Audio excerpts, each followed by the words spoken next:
नहीं फ्रूटिंग ये अभी चालू हो गई इसमें। हाँ हो गई प्राइमोर्डिया बनना शुरू हो गए होंगे। हाँ हो गए ना। ये देखो अभी बीच में आ रहे हैं ना। हो गए उसमें क्या है चक्कर एक है उसमें बस अभी एक ही चक्कर पड़ेगा। जो शब्द कहे जाते हैं ना यहाँ टेक्निकली वो एक ही बार दिमाग में रखो। तुम सबकी आदत बताऊँ क्या है बार बार रिपीट करने की। तो इसमें टेक्निकल ये है कि इसमें मेल फ्लावर नहीं आएगा टेम्परेचर लो रहेगा तो ये सेट नहीं होगा। मेल फ्लावर जब भी आएगा जब ये 15 डिग्री से ऊपर जाएगा। मेल फ्लावर नहीं आएगा ये फीमेल ही आएगा। और ये खीरे जैसा नहीं है पार्थेनोकार की। हाँ इसमें क्रॉस पोलिनेशन होगा तो ये क्या है आपको नेट को दिन में हटाना पड़ेगा फिर लगेगा। पॉलिनेशन कौन कराता है?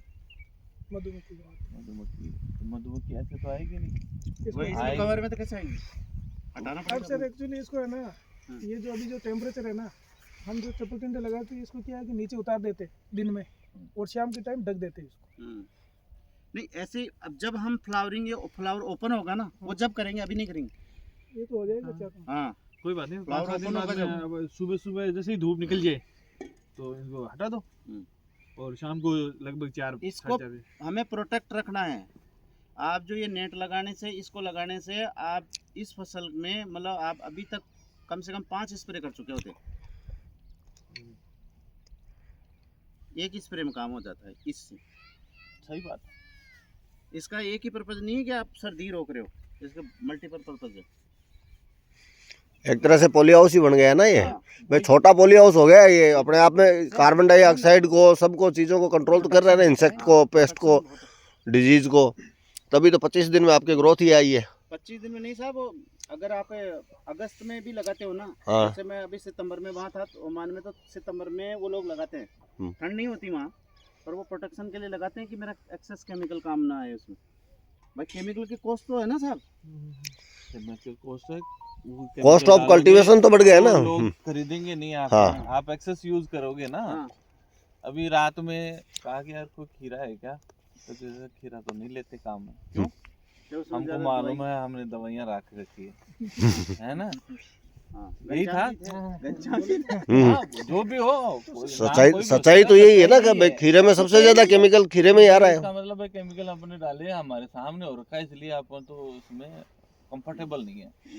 आप सोचो ये कहीं भी जा रहा होगा जिसको पता चल रहा है वो क्या खरीदा आपका खीरा खरीदेगा? नो।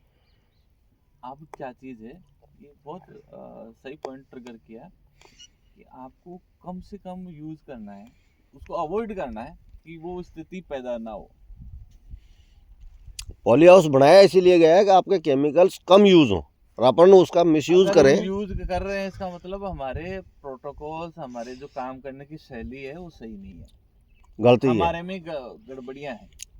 पॉली हाउस मतलब इसको बंद करने का रीजन ही ये है कि आप उस चीज़ को अवॉइड करो उस बीमारी वो उसमें जाए नहीं। रोकना मेन जो इसका है वो है ही एक एनवायरनमेंट को कंट्रोल करो और कीड़े मकोड़े बीमारी को कंट्रोल करो। मैं बात करूँ ना अपने पास तो गल्फ की किसी भी कंट्री में आप जाएंगे देखेंगे ना तो अपने पास तो 0.1% इंसेक्ट है। हाँ 0.1 हाँ एक भी नहीं है आपके पास। डॉक्टर साहब 1 हेक्टेयर के अंदर हम 100 येलो ट्रैप लगा के आते थे रात को और सुबह भरा होता था। ह्यूमिडिटी ज़्यादा है इसका। हाँ तो आपका थ्रिप्स वाइट फ्लाई इतनी है अनबिलीवेबल। प्लांटेशन ज़्यादा है क्या उसको? प्लांटेशन कुछ नहीं वो तो है ही वहाँ। सरवाइव कैसे करती है? सरवाइव वो तो पता नहीं कैसे करती है। हाँ, खुला खेत था जैसे मान लो हाँ। मैं क्या जब मान लो खुला खेत है 10 हेक्टेयर का है ना। जैसे आपने क्रॉप लगाई और आपने येलो ट्रैप लगाया अपने आप आ गया उसमें। वो तो डेजर्ट है ना फिर भी है वहाँ। अब वो सरवाइव कैसे कर रही है भगवान जाने। वो अलग ही फिर स्ट्रेन डेवलप हो गया। हाँ So let's move next. ऐसे करके ऐसे चलते हैं। हाँ। Out of